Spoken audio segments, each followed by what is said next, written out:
This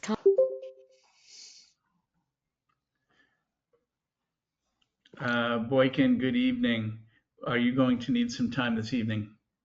No, I do not. Thank you very much. Okay, great. So now we do the fine print.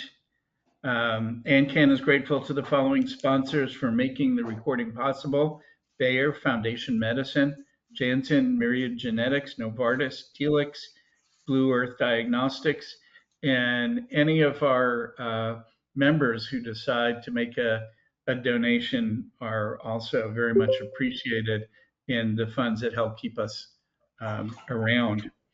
AnCan respectfully notes that it does not accept sponsored promotions. Any drugs, protocols, or devices recommended in the discussions are based solely on anecdotal peer experience, clinical evidence, or what the lawyers give us permission to say. AnCan cannot and does not provide medical advice. We encourage you to discuss anything you hear in our sessions with your own medical team. So we can get started on that. Joel, let me ask whether you have anything you would like to bring up today. Nope, I'm just here to hang out. Thanks. Okay, and Steve Pierce. Is it Pierce or Pleer? Hey, Steve. Hi, Do you? Hi. Steve Pierce. That's correct. Okay. It's nothing for today. Thank you. Okay, that's great. So let's start with Eduardo and ask your questions. You had some questions about Tulsa Pro.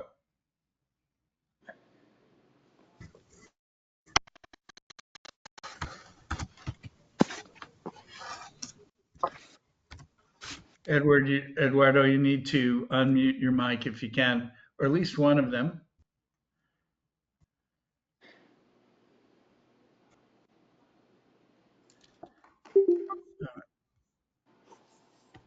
Let me see.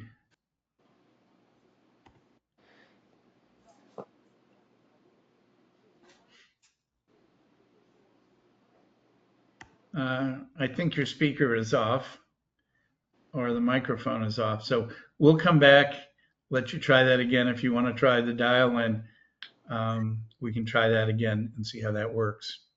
Stuart, Jordan.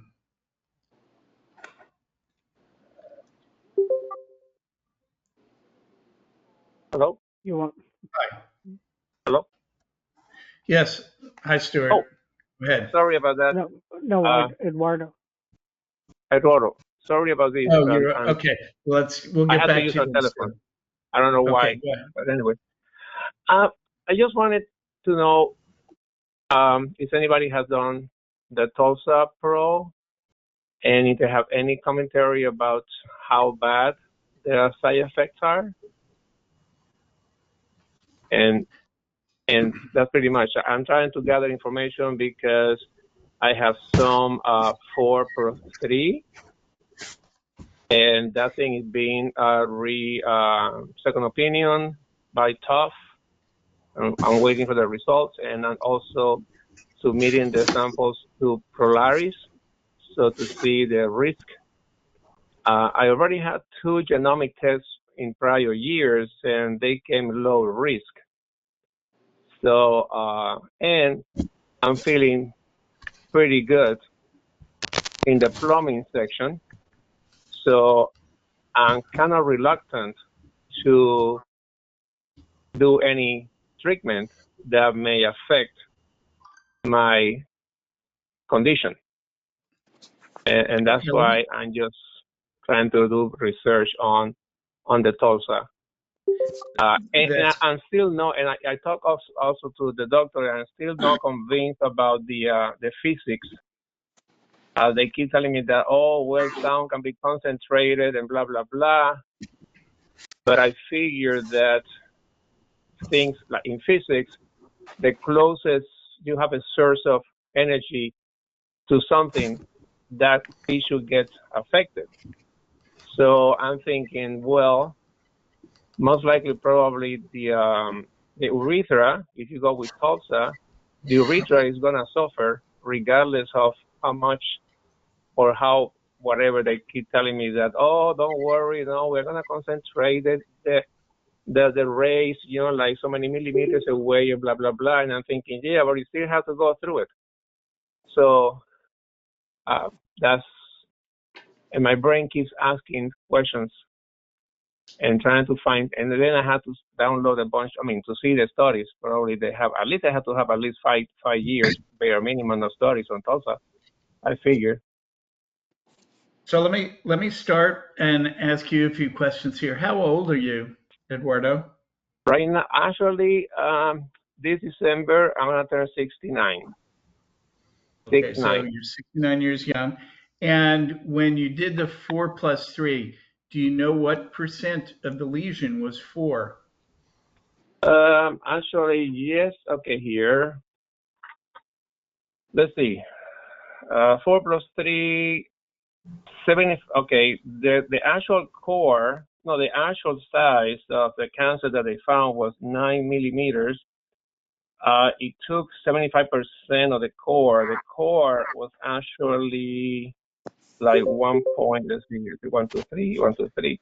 Yeah, the core was 1.3 centimeters, so it's 130 millimeters. And so I have 9 millimeters. And that's the other thing that I'm going about. I keep telling them, listen, how difficult it is to find out the volume of the region of interest, because there is a relationship between the size of the cancer, the size of the prostate. You can figure out a bunch of PSAs and numbers and whatnot. And for some reason, the radiologist departments, they can only give you the volume of the prostate. And I'm thinking, you have to be able to figure out the prostate, the region of interest. Well, while they can do that, the MRI is not the most accurate way in coming up with the size. In fact, it may be 30% where the tumor may actually be bigger than what the MRI will tell you. I understand that, but the issue is that at least give me one figure, whether the figure, and then the figure you can figure out, okay, well, if it's not accurate, you can deduct or you can add or something, but at least give me something, because it shows there. The other thing that's surprising about this, and Rick and I had an awakening this week on that, is that the number of cores that are positive, while that's one of the criteria that NCCN takes to move someone up, it may not be the most important one in predicting outcome. Now, did you have a PET scan already? Yes, I lit up.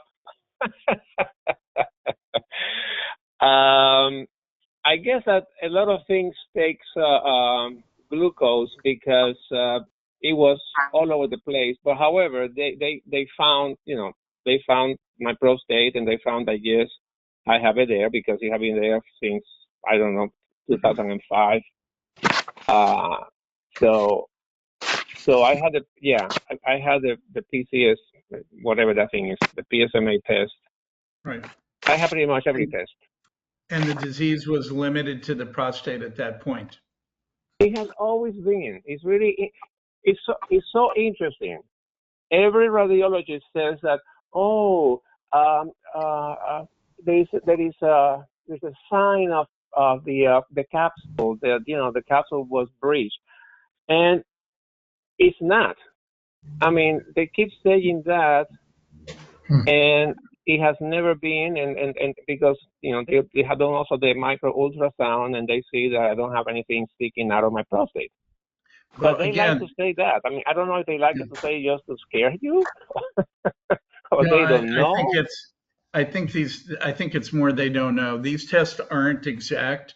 The PET scan is about the best we have, but it's still only about 40 to 50% sensitive. So there's a good possibility if the lesion abuts the capsule of the prostate, you may have cells outside that aren't going to show up on the scan. So, I mean, that's the whole concern about having the Gleason 4+3. It behaves more aggressively than a 3+4. It's why that jumps it to what they call an unfavorable disease. Now, has anybody else in the group had Tulsa Pro previously to share their experience? Why Okay, specifically Tulsa Pro? that's what he asked about. Okay. So I guess I'm the only one, and you can shut me up at some point. But the Tulsa Pro, as in any focal treatment, tends to have a fairly high failure rate. In anywhere from 2 to 3 years, you can expect anywhere from a 40 to 60% failure rate with a Gleason 4+3. So what the focal treatments have shown is that you can delay more aggressive treatment. What they have not shown is anything about maintaining radiation or radiologic uh, free progression or progression free survival or overall survival. So none of those focal treatments have been shown to prolong your life, prevent death from prostate cancer, or to prevent you from having to deal with this again in the future. So at best, I'd consider it kicking it down the road. Now, my concern is that just my own experience, I had disease up against the capsule. My MRI was normal, read by 6 people, but the PET scan did show disease in the seminal vesicle. And I had done similar type procedure, surgery, and because of that, decided I'm going to try this Tulsa Pro. It involves an anesthesia, general anesthesia. Radiation does not. It involves wearing a catheter for up to 12 days, which was about the least fun thing I've ever done. After I had 2 bladder infections and chronic epididymitis. So every once in a while, even now, 4 years out, I deal with testicular pain, so or epididymal pain. So I just don't understand the benefit. Something like SBRT can be done in 5 days. With a modern machine, there's very few side effects. There's no anesthesia, and that's kind of what my thought is. Does anybody else have any other comments they want to make here for Eduardo? Or Eduardo, do you have any more questions for the group? No, I don't have a question, but when I had the cryotherapy, actually, it worked out very good because it was done in the left lobe. That's where they found, by doing the big humongous biopsy, the one that is targeted plus the standard one. I mean, I think that they got like 18 cores, and then they found a little bit of 3+4 and 4+3 on the left lobe. It was very small, but it's still, I didn't know. I mean, I was new to this business, and so I went for cryo, and actually, that was 2020, and my left lobe has never had any cancer back. After the cryo, the right lobe that has Gleason 6 actually it reduced because the body recognized that I had cancer, and it attacked number 6, and then actually it was reduced, and they knew that because of the MRI. Let's move on so we can focus on the Tulsa Pro here. But the one thing I'll tell you is that a Gleason 4+3 is unfavorable disease. And you're lucky that it's come back. It's still limited to the prostate gland. There are other guys in some of the groups that I'm in, 2 guys now, who did just that with the 4+3. Had I not gone and done the PET scan, I would be dealing with advanced disease. So you're playing with Russian roulette when you treat a Gleason 4+3 with focal treatment. And I don't think that anybody who's really focused or experienced in this field would recommend it. But it's just not one of the easiest procedures. And to spend that kind of money to go out of pocket, I just don't. I don't feel comfortable with that. And having experienced it, I certainly wouldn't advise anybody else. Let's go on to Stuart. You wanted to share your experience with us.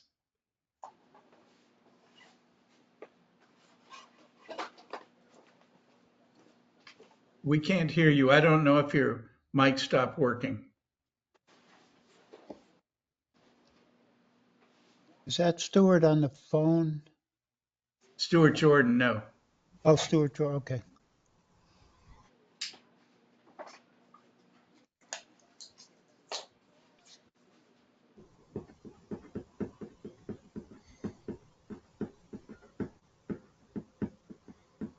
Any luck? I'm back. Can You're you hear me? back. Yep. Can you hear me? Yes, we Okay. can. A week ago, Friday the 13th, I had my focal treatment at Weill Cornell, and I had IRE, reverse electroporation. Procedure took about an hour and a half, went as planned. Full breathing assisted anesthesia. And according to doctor, they zapped about 20% of the prostate, and Mark, it's actually a centimeter. He was able to do a centimeter of margin around the target, and the imaging post procedure that he did, he sees the black spot that he was expecting, so everything went as he expected. The recovery was pretty much as expected. I had catheter in from Friday to the following Wednesday. It was removed midday Wednesday, which was an achievement. Happy to see that gone. And took the rest of the week to start to return to normal. Still dealing with some of the short-term issues. They had warned me about my two new friends, urgency and frequency. And since the catheter removal was interesting in the sense that because the hospital is about an hour and a half, 2 hours from here, so after they took it out and did the test, the clear void test and scan that looked good, they had me stay around long enough to consume more liquid and make sure that I could pee before they sent me home. And then they warned me on the ride home, be prepared to stop about halfway, which was good advice. And as we get to Connecticut, I had asked the driver to plan to stop. And right before we get to the rest area to stop, the highway comes to a dead stop. A truck towing a paving thing had overturned across 3 lanes of traffic, and just about to die when the guy got around it on the on the edge of the road, and we were able to get there. So that was fun. But since then, it's been pretty good, and so now in a little over a month, I go for the simulation for my radiation because it's part of the trial, and then the actual radiation will be mid-November, and then the first follow-up blood tests are 3 months after that. So Now, Stuart, you had a Gleason 3+4. yes, Do you know if they're doing 4+3 in this study? I believe they are because it was for it's labeled for intermediate grade. They won't do sixes and they won't do eights. I think they do both halves of seven. That sounds Um, great. And are they the only center doing it? yes, well, technically now it's them plus MSK because Dr. Nagar's moving. But yes, this is a single center study. The next phase of the study is going to be a random trial against SBRT, and that may expand beyond just Weill Cornell. Do you have any questions for the group? Yeah, I do. My questions have to do, got past the catheter. I guess my questions are about with the upcoming, when you get to the SBRT in terms of any side effects that you experience then, are they immediate or, or is that something that will, if there are any, will appear over time, short time? Anybody want to comment on that? Stuart, yeah, I'm seeing Dr. Nagar across the street. What was I going to ask you? Are you getting radiation on a meridian at Cornell? Because that's where I had my biopsy. No, my radiation is actually going to be at MSK with Dr. Nagar, and Oh, it's going to be in the view ray. on the Electra. Electa. Yeah. Yeah. Oh, okay. That's where. Okay. So there tends to be two sets of symptoms. One can be early on. The early on, the Flomax helps. Aleve can help. Aleve twice a day may help with some of the urinary urgency. And then again, if you're going to have late side effects with SBRT, that can happen 2 to 3 years out. And there are all kinds of uh, mechanisms that they can use to potentially address that.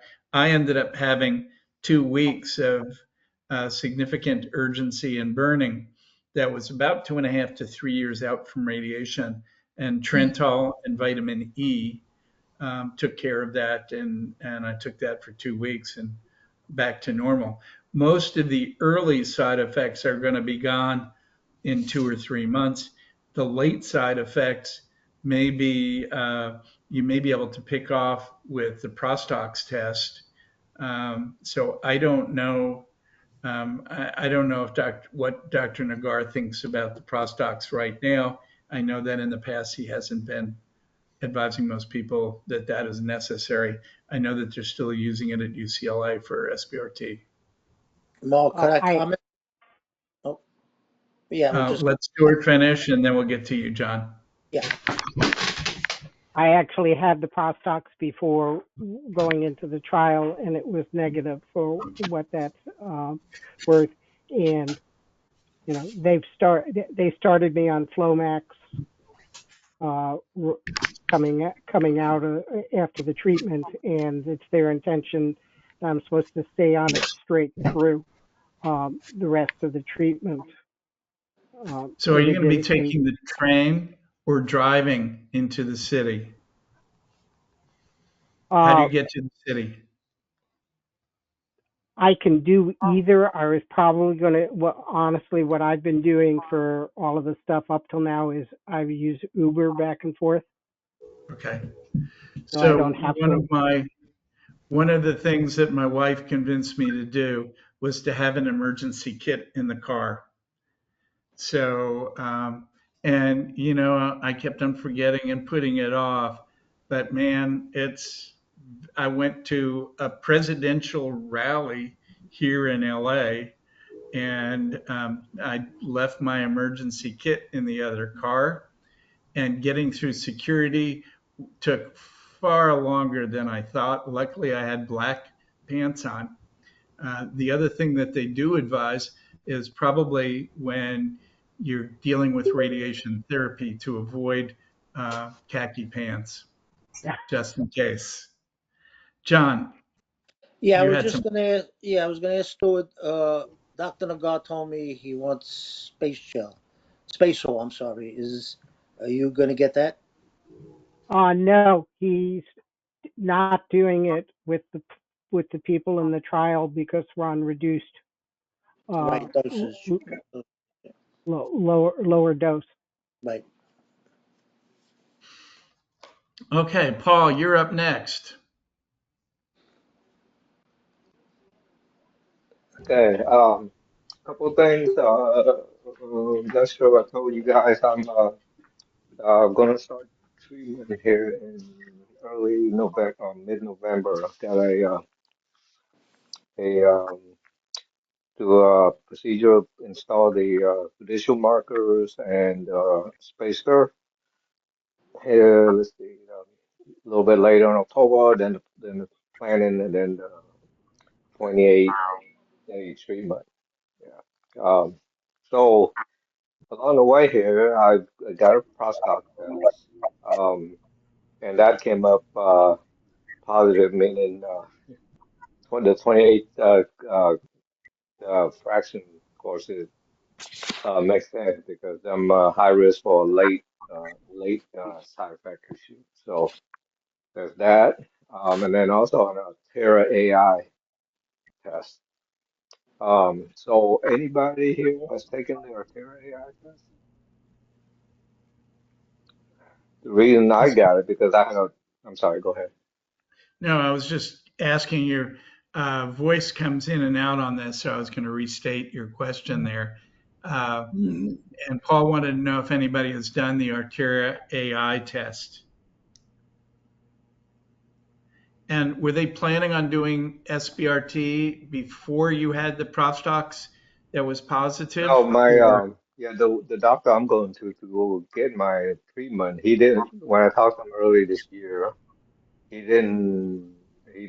he said he's not too sure about the product. It's not FDA approved, so couldn't even order it for me, right? So then I'm more a conservative side, so I decided to go ahead and get the longer treatment anyway. But coincidentally, I got the prostate after I made the decision and it came back. If you believe that's a good test, is yeah, don't do the 5 course XBRT. So that kind of right, came together. if you're already set up for Yeah, 28, yeah, it probably doesn't make a big difference. yeah. Um,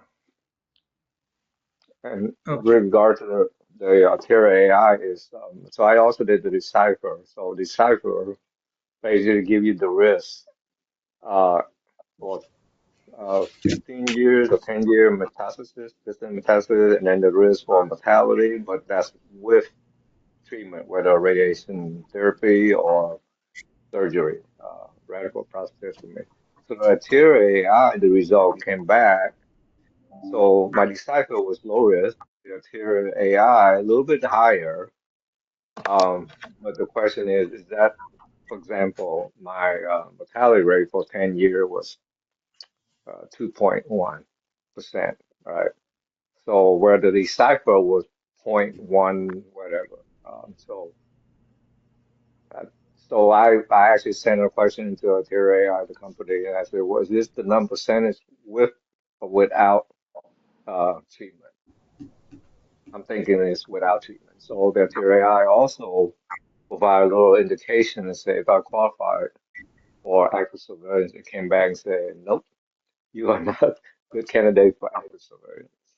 so Um, I think that at this stage, if you've already been treated, we'd obviously have to know. They have two different analysis. One, they are looking for what benefit you would receive from adding ADT to any correct. treatment that you get. And then the other one is specifically looking, the newer test, as to whether you're a good candidate for active surveillance. I think you need to take, when they say the 10-year chance of dying is 2%, you have to take that with a shot of whatever your favorite drink is, because um, that's saying that what someone did 10 years ago gives them a 2% chance of dying now. What we're doing today in terms of treatment hasn't been looked at. We can't tell based on modern treatment today what the results are going to be in 10 years, what new treatments will be available. So, I mean, I think it sounds like you're on a great course. I don't know all the percents and have seen the reports, but it sounds like you've got a good plan. That makes Yep. sense. And then, yeah. And then you're right about the reason my doctor from Hopkins ordered the RTIRE. I asked him why. He basically said, I just want to confirm the decipher.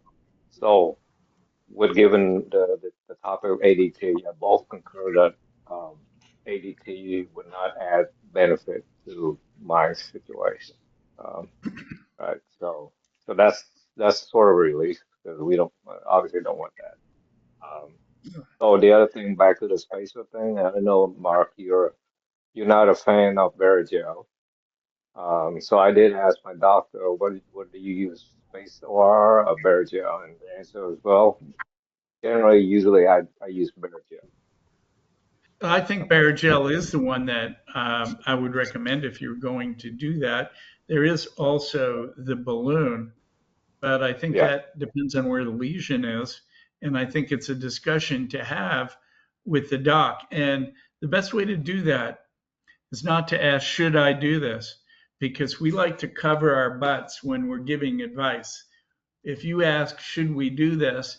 And we're sitting on the fence, we're probably going to say it's probably a good idea to do it in case you were to Oh, get I'm into going to do trouble. it. Yeah, I'm going to On do the it other one way. hand, if you ask the question like, what are the benefits of doing this? What is the chance that this will improve the outcome and avoid side effects?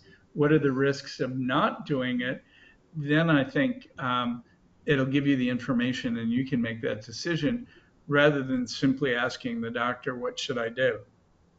No, Okay, I John S. actually, yeah, I never asked that question. I basically just listened to him. I rambled on, but yeah, I never asked for his real opinion. I said, what are you doing? What is your procedure? What's your standard way of treating? Yep. Yeah. Hey, Sorry. Mark, Yes, uh, John. just before we go on, I don't think that anyone is making this misconception, but I just want to be thorough and say you can't compare the number on an Artera test with the number on a Decipher test. Like you can't say a 2.5 on an Artera is worse than I mean, a 0.2 on an Artera test is worse than a 0.1 on a Decipher test. They're completely different units and can't be compared with each other. I think that's a very important point. Okay, John S., you're up next. Yes, Mark. Just a couple of things. Yeah, I reached out to Dr. Nagar, and he says very low complications with the space saw or none at all. And he wants me to have it. So, I mean, that seems to be. I guess I would have to go with that. The other thing is my decipher was low 0.29. I've been downgraded to 3.4 at Sloan from 4.3 at Cornell. So I got some time. My issue now is I don't know if I'm getting some prostatitis, chronic or whatever. Just went last week for a urinalysis and they found nothing. And I do get some. What is your recommend? I mean, is that going to affect the radiation? Is going to make it worse, or would eventually calm it down once I, uh, anesthetize the prostate? I mean, you have any feelings on that? When was your biopsy last done? Um, 624. Okay, so, and it was transrectal biopsy? No, transperineal. Oh, okay, great. Because that's one of the things to be concerned about was Yes. potentially infection from transrectal biopsy. So I think if you have a urinalysis, that's fine. It may be that, like most of us here, our prostates are bigger, um, and we have some symptoms from BPH.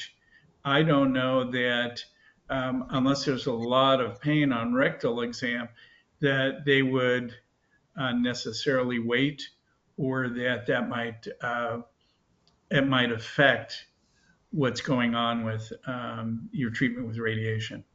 Yeah, I mean, So, I do have arthritic hips. I have a bad knee. It all could be related. It's all in the pelvic area. So, um, well, I don't think the knee or the hips are going to affect radiation, nor will they be cured by doing the radiation. It no, would be no, I'm nice. saying that could be radiating into mimicking, I get some testicular pain Oh once in yeah, a that would while. other, Yeah, yeah. urethra sometimes. I mean, I was fine for a couple of days, but now they got my Morgano, which is a horrible drug because I'm pre-diabetic. So that's causing me all kind of abdominal issues. So who knows? I'm gonna get off of it. So, but prostatitis, according to Dr. Schultz, after after treatment, could actually calm down because you're basically, uh, you know, uh, killing the prostate. So. Yeah, I just want to surgery. I don't want. That's the issue. And prostatitis was my only concern. So, Yeah, but, I don't think, unless there was something that showed up horribly in the biopsy, that they would see it, or there's a lot of pain on rectal exam. I'm not sure that's something I would worry about at this point. yes. Okay. Good. Yeah. Okay. Yeah. Nothing on a biopsy. So, Okay. thank That you. sounds great. Let's check in. David Schindler, are you going to need some time today? No, thank you. I'm fine. I'm learning a lot Okay, tonight. great. And Mike Wynn? No, sir. Thank you very much for asking, Mark. Just here to learn. Okay. Let's see here. And Mark, yes, Can we just check and see if anybody else has had prostatitis or urinary issues before going into treatment and what they've heard? Is there anyone else in the call who's similar to John, who might have had urinary considerations before they had treatment? Hmm.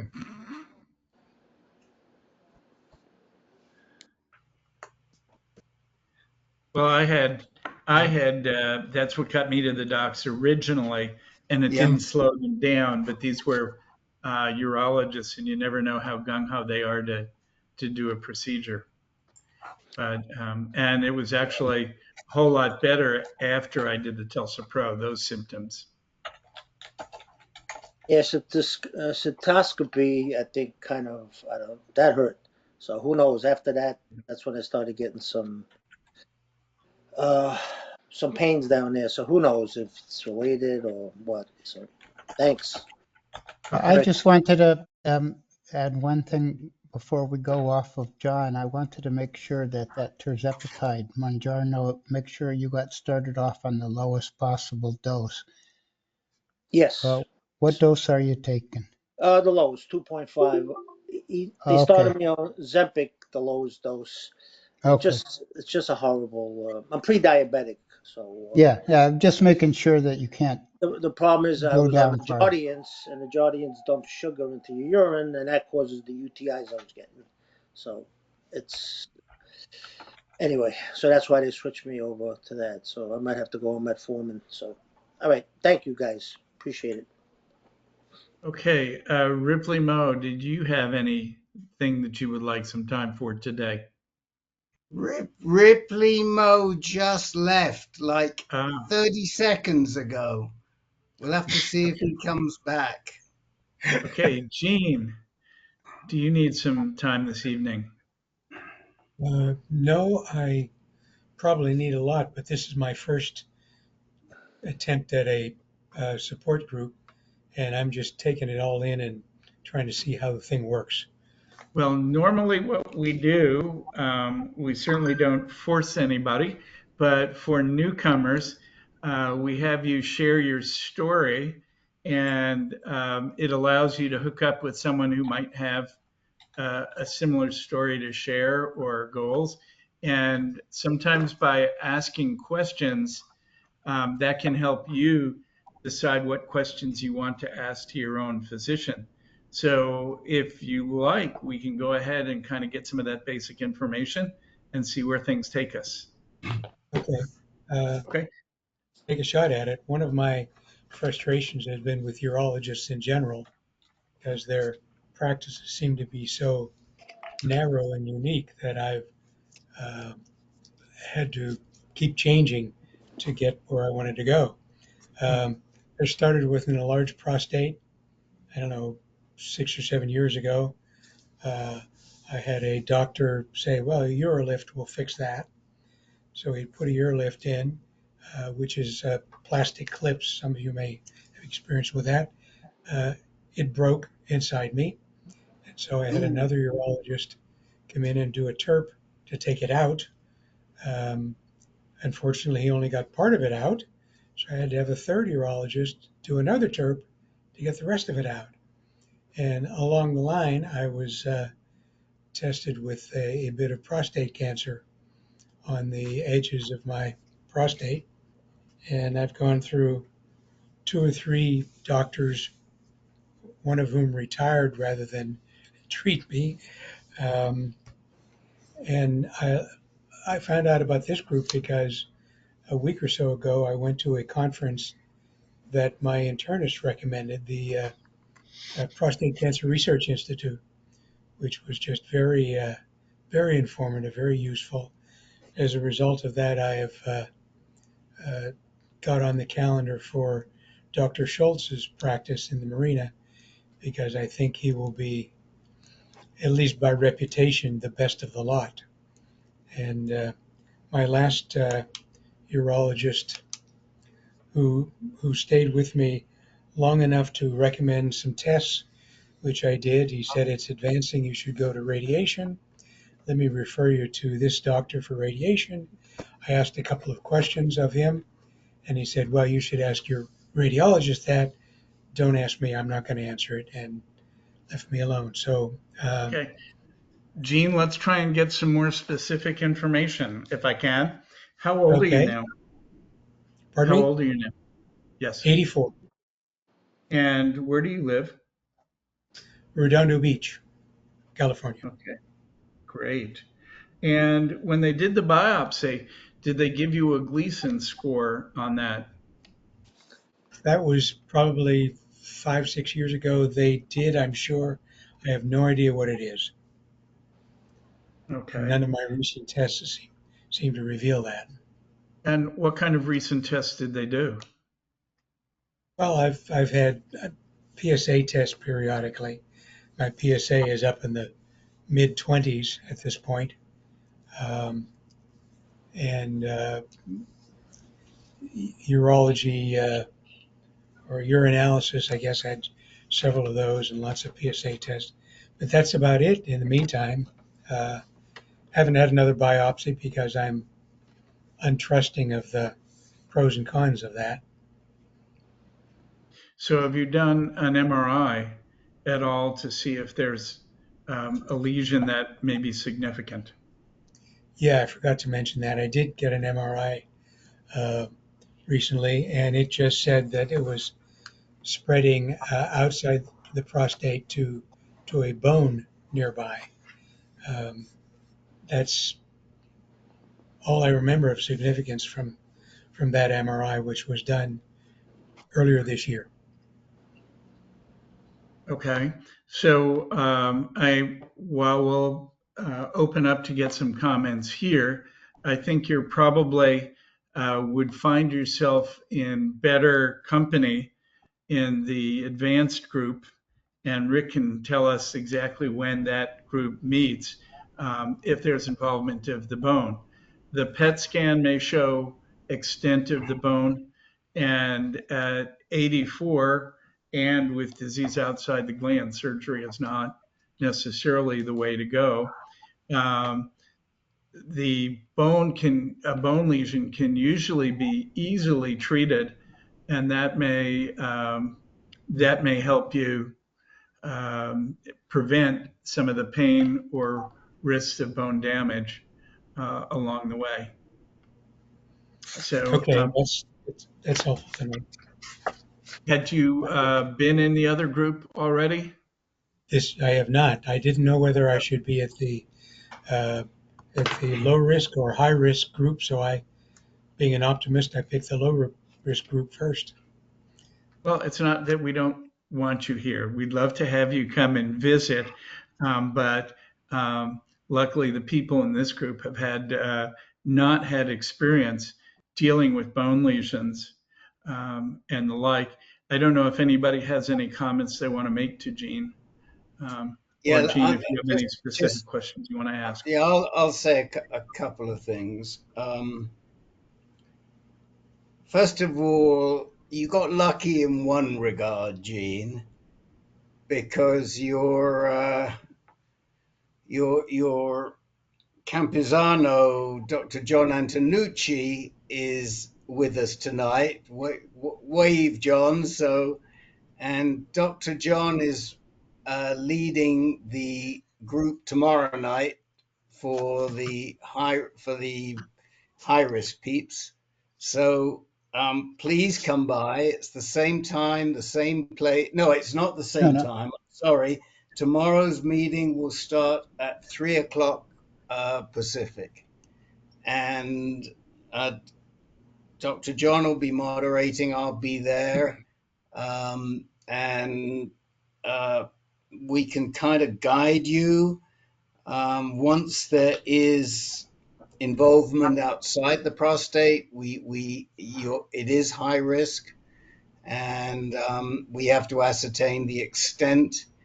I think that Dr. Schultz is probably a good option. The other person that we would refer you to is Dr. Reddig at UCLA, who's excellent. And I'd encourage you to see him as well. Doctors that passed me on to a radiologist was a fellow by the name of Dr. Marks, and he was part of the UCLA system. So we know Leonard Marks. If he knew that you had bone mets, he did. Was it a radiation oncologist at UCLA that he passed you along to? Yes, I have not seen him, but that was his referral. Okay. I kind of feel with an 84-year-old man, I might want to start with the medical oncologist rather than the radiation oncologist, but that's a judgment call. So I can't say that Dr. Marks is at all in error, but there are a lot of issues in how to treat you the least invasively. And but if you come into the group tomorrow, we can talk about that. And you know, I don't want to say the problem. If you see Dr. Schultz, he's going to be referring, and you need radiation, the likelihood is he's going to be referring you back to UCLA as well. Oh. Okay. So he might refer me to the same radiologist that Dr. Marks did? Who was it? Dr. Chang? Was it Albert Chang he referred you to? No, that does not sound right. It was not Chang. What was it? Dr. Keeshan or Dr. Steinberg? Nishan or Steinberg? I guess I put him out of my mind completely because I don't remember who it was, but I'm open to your thoughts on it. Well, both of them would be very good, Keeshan or Steinberg. They may choose, depending upon the extent of the lesions, to just go after the bone itself and, moderate your treatment just based on your thoughts and desires and any other medical conditions you have to see how aggressive they might want to be. Treatment would be different if it's 6 or 7 mets or 10 mets in bones versus one area in the bone and the rest of the disease confined to the prostate. That's apparently where it stands. Very small area in the bone. Most of it is in the prostate. Come to us. Come in tomorrow night, and I'll make the adjustment on your profile on the database, and I'll send you right now the reminder for tomorrow night, and we'll sort you out, right, Dr. John? Yeah, I'm already taking notes. As soon as I heard that word bone, I picked up my pencil. I will be there tomorrow at 3. Okay, Gene. Excellent. Thank you. Thank you for listening. So we have a small dwindling crowd tonight in terms of people who want to speak up. Can we not convince anybody to share or come up with questions? So I just want to say that Alexa reached out to me, and apparently there was some server problems. And a bunch of people who wanted to get in couldn't get in, and she came in and decided that it was all down to the go-to server. Bless her. And I know Govinda wanted to come by, but he didn't get in. And I guess we lost Ripley Moe, whoever Ripley Moe was. So I don't know. And yes, I noticed there were a few people dropping off. I don't know. I think there were 25 when I came in. They must have seen me and all left. I don't know what happened. Ignacio, you raised your hand. Give it a shot. Thank you. Yes, I did. Good evening, everybody. So when we started earlier today, somebody had mentioned something about capsular abutment. And that, well, so just so that I give you some, a bit of background on my situation. I actually should be today at UCLA starting my MRI guided SBRT, but I also attended the PCRI conference a couple of weeks ago, and from briefly talking to Dr. Scholes and Dr. Klotz and Mark and Rick, I kind of feel like I bought some time and I can stay on active surveillance. However, the earlier mention today of capsular abutment, it reminded me that that did show up on my MRI. And so I wanted to get a feel if that what you're able to find online is inconclusive. Some studies claim that it is a predictor of extracapsular extension, and other studies say that it is not. So I wanted to have some extra comments from anybody on capsular abutment. Thank you. Yeah, I can, this Paul, I can give some input on what I saw on that because I had the same finding on all of my MRI basically since I started there. So it's either they tell me either Boykin, pushing against, or a button, right? So that's what gets me concerned, and that's the reason I decided to go on treatment. Because my tumor is growing, and you add that to the development, eventually it's going to escape, I think. So anyway, bottom line is there are different opinions, like you said. One doctor told me that most of the prostate cancer tumor is really at around the edge of the prostate, right? Not dead center, not middle. So that's I find that interesting. Um, so so I think what you have to consider is what I consider. So if you have a bunion, what I did was I pay attention to tumor growth. So I look at the past history, the MRI, and the PSMA test, and see if my tumor is growing, which I found mine did grow, it did double in less than 2 years inside. So that's why I consider it one main factor. Of course, if the biopsy has some progression as well. So that's what put me over to the tumor side of the house. So the only suggestion I would hear you ask your doctor, or even look at the MRI history yourself and see if the tumor is growing and at what pace it's growing, to make your decision. Um, Okay, sounds yeah. reasonable. Thank you. Yeah. Yep. Right. I don't have an MRI history. I mean, I've only had a single MRI, so I don't have a reference point to compare to. But if I manage to avoid going under the rays for another year or two, I'll certainly take that into account. Ignacio, have you done a PSMA PET yet? Yes, yes, I have, and it's clean. It's absolutely clean. So I think the abutment at best is going to say maybe you would find something on a PSMA PET. There's no other way short of doing surgery for microscopic disease.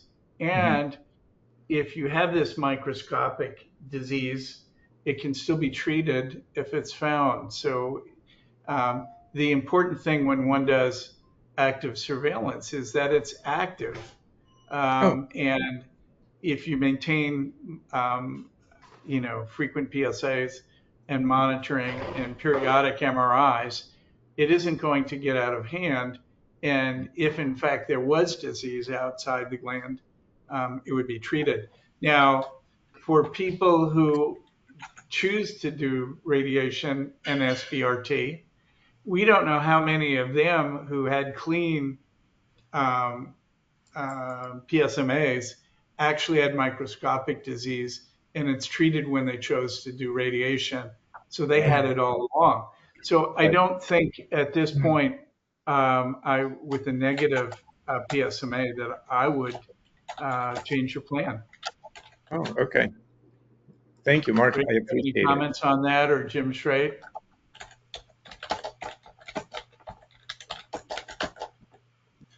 No, I think that sounds right. It sounds like good advice. Um, I will be talking to Dr. Carroll at UCSF in 2 or 3 weeks. So I think, I certainly plan to follow up. And I certainly think I take your point about being active to heart. In fact, my wife is shocked because she's so impressed at how active I have been, considering that for years I stayed away from the medical field as much as I could. Well, we enjoyed meeting both you and she at the PCRI meeting, and it's great to see when both people in the couple are actively involved in helping to make the decision. So, Thank you. tell her I think that's great that she has you with Same her, here. Thank you. Thank you. or I will. you have her with you. The other thing that I'd add is I don't think you're going to get a better opinion from anybody beyond Dr. Carroll. So, just hold tight. And when you ask him, and he'll have seen your PSMA, I'm sure, because you've probably had to send him, and he'll know because he's always good about diligent. I'd be surprised if he hasn't looked at it, and he'll give you better feedback than any of us can as to whether it's a risk factor or not, and to what extent it's a risk factor. And I see Jim has his hand up too. Go ahead, Jim.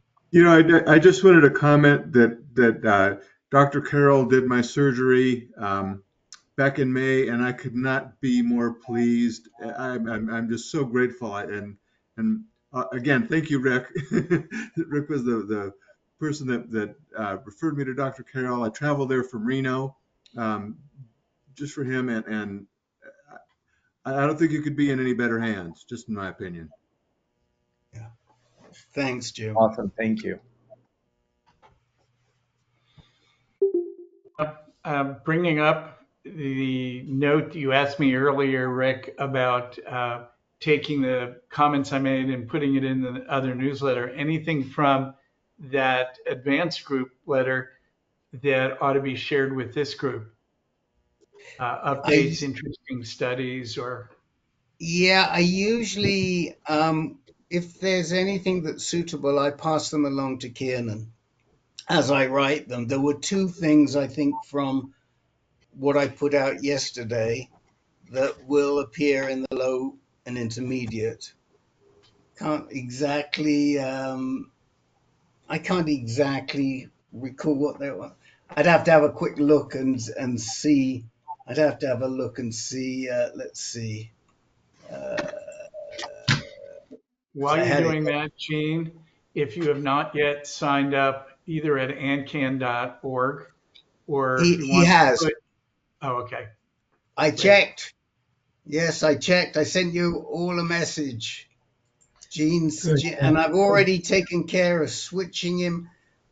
So there was an outstanding intro from Dr. John, as usual, on medication taking tips, which will definitely appear in the low intermediate. And in fact, I think in all of our reminders, because it wasn't really disease specific. So that was one thing I sent on. And I thought there was one other thing too. Oh, yes. Something I read on pharmacy benefit managers, a red flag to the bull for people like Dr. Mark and myself. I think I sent that on. And then there was also something about reading tests, getting your test results online, and how difficult it is from the provider's perspective. So Dr. John and Dr. Mark have two views on that. They have a view on it as a patient, and they have a view on it as a provider as well. So they could well comment on both on the online test results piece. John, you go ahead first if you'd like. Well, you know, as a patient, I went through a long period of time where I wouldn't even read them because I wanted to hear them from my oncologist and I wanted him to interpret them for me. Now that I've had a few years of AnCan education, I feel differently and I want to get my results right away, think about them, maybe even discuss them with the group even before I go to my provider. So I'm ready for him. So some of it has to do with how much you know about what you're reading. From the doctor's point of view, you know, I have to admit to some mixed feelings about this. I've always believed a great deal in disclosing everything, and I think even Hippocrates said something about, it might even be in our oath, I don't know, something about tell them only what they need to know and not a word more, you know. I never have been like that, but uh,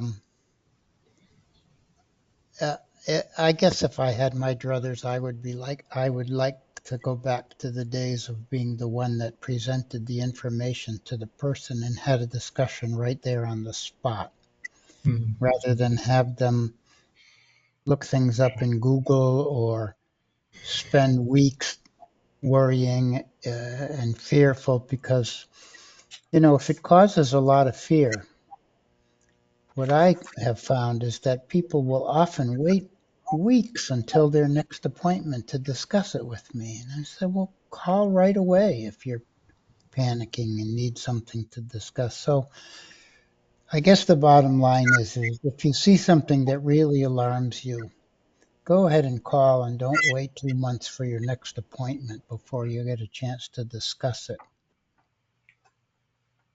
My comment on this, first as a patient, I had gotten my PSA done by Dr. Scholes and it was undetectable. Saw my internist and I said, you do not need to draw a PSA because I just got it done a week ago and he did. And then the next day I get a call from a med tech phlebotomist, someone who obviously didn't understand anything about PSA, and tells me your PSA is 6. This is really not good. And you have to make an appointment to come in and talk about it. And let's see, we can get you in about 5 weeks. Yeah. No, if it's really bad, the doctor ought to call me. I said, a week ago, undetectable, now 6. I think you need to go back and look. And the next day she called and apologized that she was looking at the wrong information. That same doctor's office did one test, and I had gotten it at Quest, and it was less than 0.015. And then the next time it was less than 0.02. Yeah, 0.02. So they said it went up from 15 to 20, and that has the doctor concerned. What they didn't understand, and I did, was that you want to know the less than is very important in that determination because it means that it was below the detectability of the assay. And there are many different assays. And a lot of times you'll get one on a weekday, another on a weekend, and they'll run it on a different machine and the results will be different. Or you look at one test and it's abnormal, but it's abnormal by itself, but taking another lab result into account, it's actually normal. That kind of stuff doesn't happen. I also think is important to have some time for the physician to call. So initially, the labs were set up, and I think Quest still does it, is that they get the result to your doc 3 days before it's up on the portal for you to see. So I agree with Dr. John. Sometimes it can do more damage than good.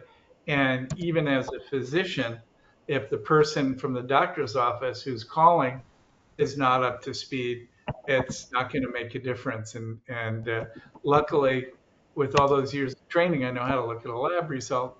Not everybody does, and it's concerning.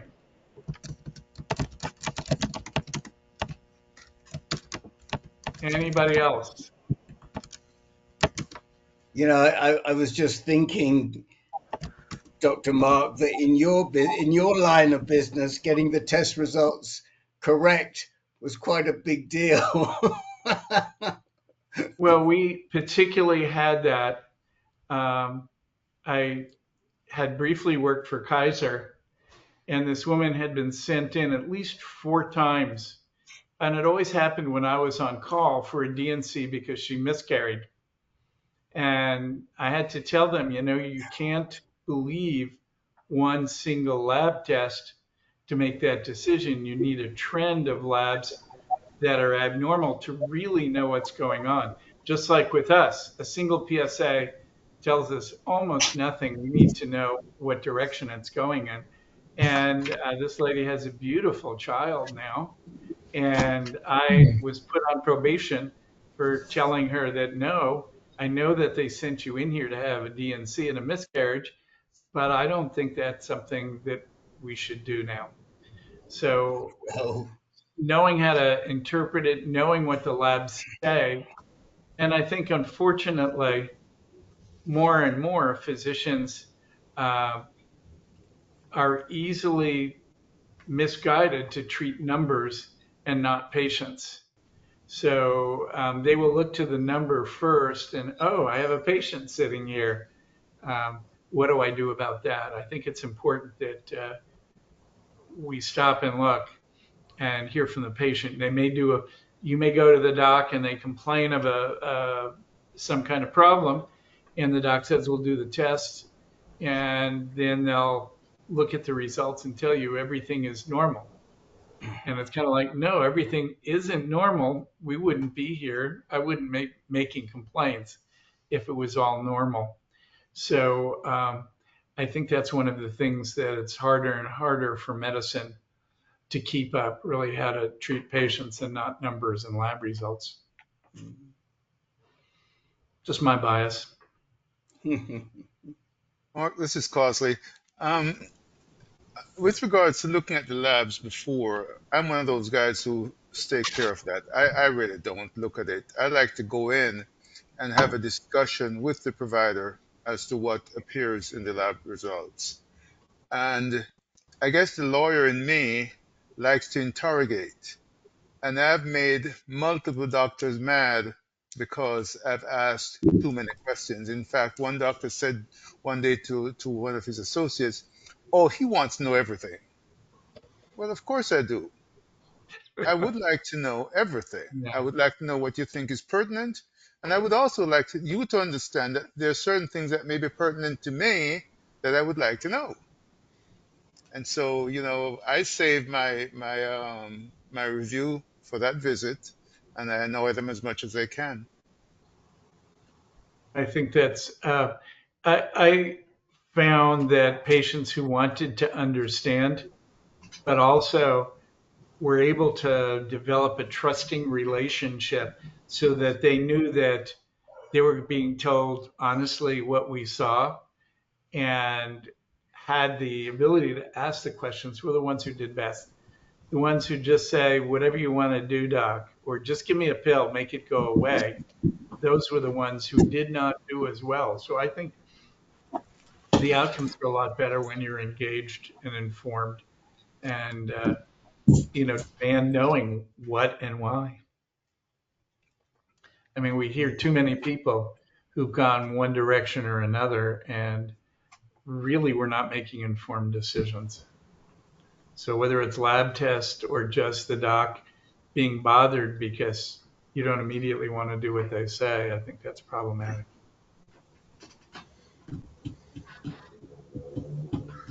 Well, I think we've cleaned up here and can I let people think get so. back.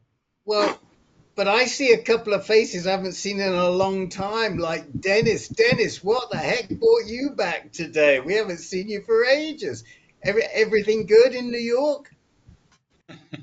Thank you, Rick. I wanted to say thank you to the group. I haven't attended in, as you say, quite a few months. The group had helped me enormously to become really educated, to become an educated consumer, shall we say, to ask a lot of questions apropos the last speaker. In fact, the last speaker, I had an experience once in Mount Sinai where I asked a lot of questions. And he says, listen, I don't want to treat you anymore. You're asking too many questions. You don't need to know. You're not a doctor. These are too technical. It won't do you any good. Even if you wanted the treatment, I'm not going to give it to you. Seriously. Wow. Seriously, that's what he said. In any case, I ended up at NYU. Ultimately, I had radiation about 6 months ago, SBRT, with Dr. Zalewski. I have had. I wanted to speak to. I think Stuart wanted to know a little bit about SBRT, and I had some minimal side effects initially with urination, painful urination frequency, but that's all subsided. And I don't have any side effects whatsoever. Everything is working properly. I was very, very anxious before I started this treatment because of my father had radiation and he had a lot of issues after that. But of course, that was 40 years ago. But my sexual functioning is working. I don't have urinary issues more than I used to. So, I'm very pleased. I actually have a this Monday coming up, a week from today, I have an MRI, to 6-month MRI after my radiation, and then I'll see Dr. Zalewski. My PSA, I've had 2 PSAs since my radiation, one in June and one in early this month, and they've come down dramatically from 10 to about 2.8 and 2.7. So things are all, thank God, thankfully, are going in the right direction. And that was after a very difficult journey of trying to find somebody that I could trust, because I went to a lot of different doctors, uh, Mount Sinai and Dr. Tawari, of course, who only wanted to do surgery, so I really feel like and I ended up at NYU, as I said, initially with I think her name is Dr. Lieb, is it? Dr. Lieb or Dr. Loeb? Um, No. Dr. Loeb, thank you. I have another Dr. Lieb, so I get mixed up. A Dr. Loeb, who is a wonderful doctor and who I trusted implicitly, and I stayed with her until I got a biopsy about a year ago that stated that I had 3+4 Gleason, but my 4 was rising, so she suggested having radiation. So I hope I didn't bore anybody, but No. Dennis, I Dennis, but I Dennis, did you can just say I, I did you do say want the to. MRI was at 3 months or 6 months? The MRI is 6 months, so I'm having it this Monday since my And radiation. has Dennis, can I anybody ask you a else been question? told I'm after sorry. treatment to get MRIs? I'm sorry. Has anybody else been told after the radiation treatment that they should have periodic MRIs, even though the PSA is dropping or is down low?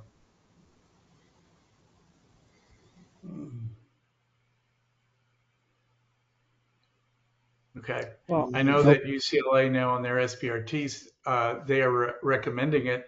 And I think it's an NCCN guideline now. At the recent PCRI meeting, I spoke to Dr. Klotz, and he just laughed and chuckled and said, he couldn't see why. So, and I had mixed feelings about it with an undetectable PSA. Dennis, can I, I ask you a question? Dennis, the sure.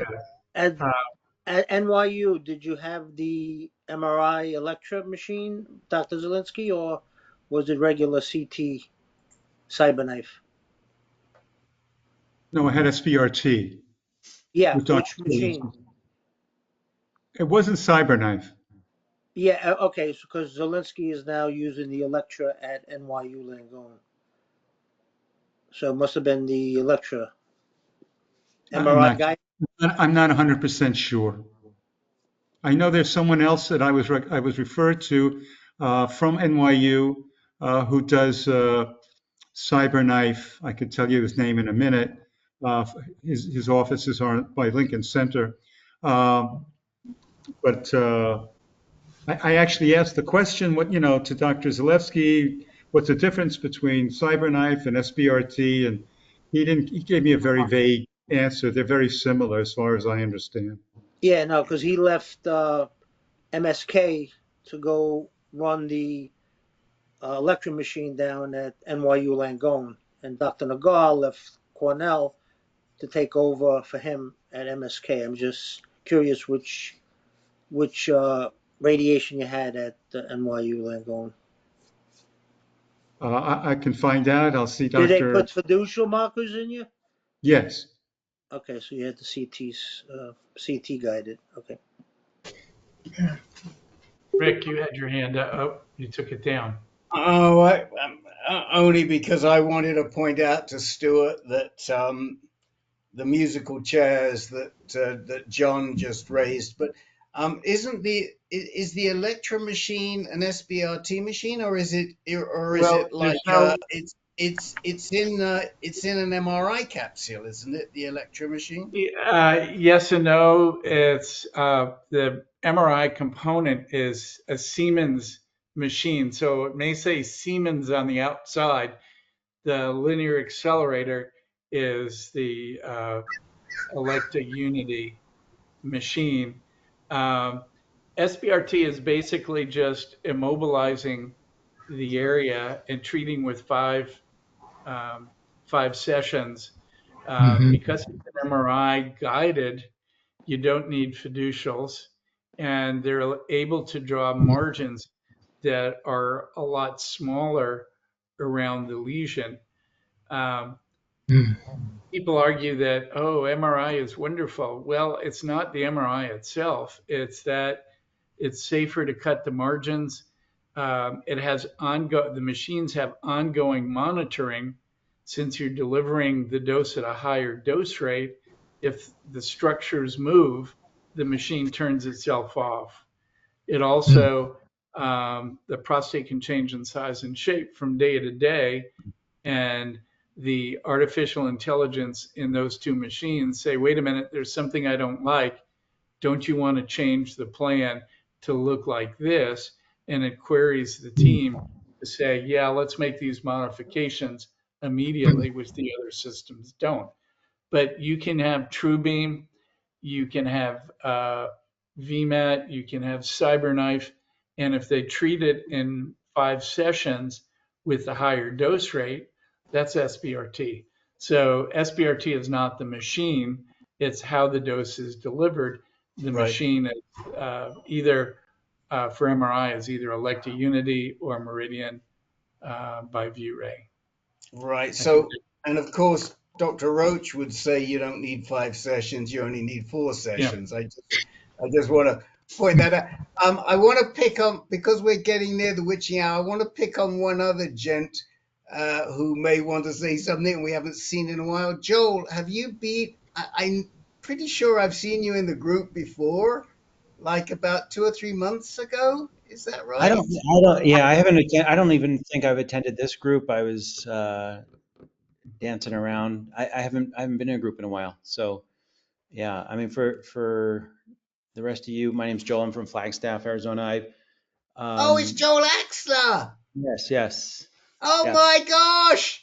And I can't believe I didn't recognize you. Oh my gosh! The sun is setting here in Flagstaff, and I didn't want to be rude and stand up. Oh, welcome. This Joel is one of our stars. He's one of our yeah, well, BRCA stars. yeah. Speak up, man. How are you? Well, I actually credit Rick and an AnCan group with kind of getting me connected and moving. I was diagnosed. Well, I had a decision to make. I have BRCA2 mutation, and I was diagnosed with intermediate favorable. But I went ahead and had surgery, and they found post-surgical pathology at actually a Gleason 9 tumor that wasn't seen before, and T3B. So I had invasion in the seminal vesicles and positive margins, all that stuff. Anyway, that was 2.5 years ago, and my PSA is still undetectable. So I have I've had no questions really, and I do get involved with some of the BRCA guys. We correspond by email. Rick set up a little email group of the BRCA Brotherhood. So I actually sent someone to AnCan. I found on Facebook. He was asking questions about BRCA and sent him to AnCan. He said he was going to attend, so hopefully he did. But anyway, I just wanted to come in and say hi. Did you send a reach out to Jim Stuart because he's left now? He went to pick up his gang. You did. Oh no, I didn't realize. No, you know what? I didn't. He was on this call tonight. Yeah. No, I see people's first names. Their names don't ring a bell quite yet. So, I should have. Well, you better send him a note and tell him you were sitting in this meeting, and I only got you to speak up after he went to get his grandkids. Okay. Because I'll do that. He mentioned before that he went to Peter Carroll, which you did too, right? No, I didn't. I'm Oh, just at Mayo down in oh, you Scottsdale. went to Mayo. That's right. And Okay, sorry. yeah, there's a couple of the BRCA guys that have gone to Carroll. Yeah. Yeah. Yeah, we tend to see a fair number of BRCA gents here, and we are always very aware of them and try to get them the best possible. We've got a gent right now who um, has seminal vesicle invasion, so he's not quite like you, Joe. He's BRCA2, 50 years old, and he's just entered into a trial, and he's going to do 6 months of hormone therapy and PARP inhibitor before he has his surgery. Yeah. So, Yeah. I mean, I always tell people that I feel like the diagnostics are so critical, and somehow my aggressive tumor was missed. Had I not had BRCA2 and had I not come to an AnCan group, I probably would have not. I probably would have stayed on active surveillance, um, and things were already leaving the prostate. You know, cancer cells were already leaving the prostate. So yeah, it was a good all right, decision. so now I'm bound to ask you, are you checking up on all the other cancers like you're supposed to be? Yeah, I mean, I am, and I go to my general practitioner all the time, or Okay, nearly. So I'm pretty good. In fact, good. I have to be because I feel like my docs, you know, they want me to be monitored every 4 months, but then when I go to make an appointment, it ends up being 6 months or 8 months or so. I just make my own appointments with the lab to get my PSAs done, or they wouldn't get done on 4 month intervals, like it's been recommended. So. Yeah, but make sure also you're doing the pancreatic check and the Yeah. melanoma check and the breast check and all the other things because Right. sadly you're at risk. Yep. BRCA is, I mean, all the focus has been on women. A lot of the focus has been on women, but I Yes, think, and rightly so, but I think awareness for men is becoming, it is growing. So it's it good. is. Well, it's lovely to see you. Thank you for You too. stopping by. Yeah, absolutely. Okay, I guess we can call it an evening tonight and look forward to seeing everybody in 2 weeks, um, the second and fourth Monday next month. Thank you very much. Thank you. Thank you. Bye. Thank you, Rick, Mark.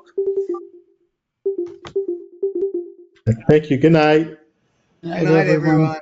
Yep.